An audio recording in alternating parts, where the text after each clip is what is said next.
अरे कौन सा चीज है? सरकार ये तो मरीज है।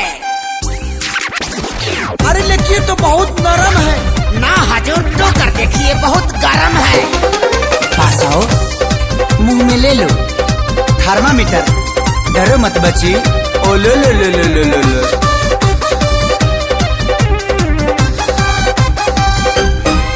देह को रतनी भी काहे बोला होता कैसन फील? कैसे बताई? देह को रतनी ढील बोला होता कैसन फील? चोट गहरा बमल हम होत जा जी आइए ना, समझ सुलझाइए ना। बच्ची आला से भाला हो जाएगा।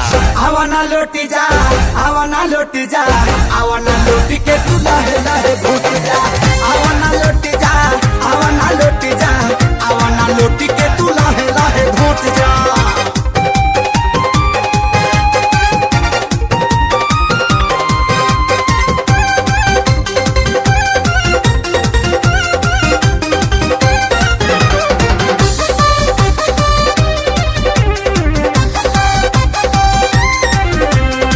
बारू तू मोम लेखा नरम जी।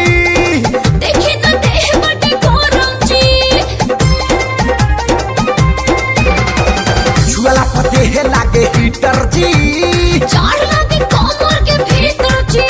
खाला खाला डबले ना ना ना ना। जल्दी कहीं जाई से। अच्छा खाला खाला डबलेट जल्दी कहीं जाई से। बाटे लम हर दवाई लावे छोट जा छोट जा। तनी पास आइए ना, हाथ से दवा खिलाइए ना। तो मुंह बाइए ना।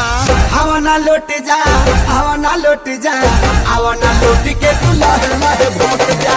आवा ना लौट जा, आवा ना लौट जा, आवा ना लौट के तू लहे लहे भूत जा।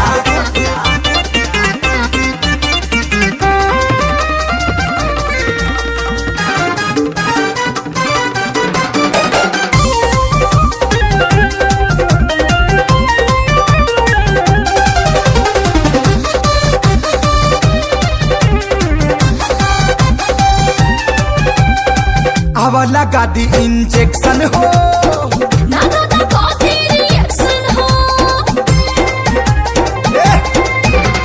खाला रामदेव बाबा के बूटी हो। ना बाबा हमसे न टूटी हो। कभी कर जनीला आज करे दैला। कर दीजिए ना। कभी कर जनीला जी आज करे द इलाज। सूती कपड़ा भेजा के माथा तोप जा तोप जा। टॉनिक पिलाइए ना, टॉबलेट मत खिलाइए। बहुत महंगा है, बड़ी मार मारेंगे। चुप। आवा ना लौट जा, आवा ना लौट जा, आवा ना लौट के तू लहे लहे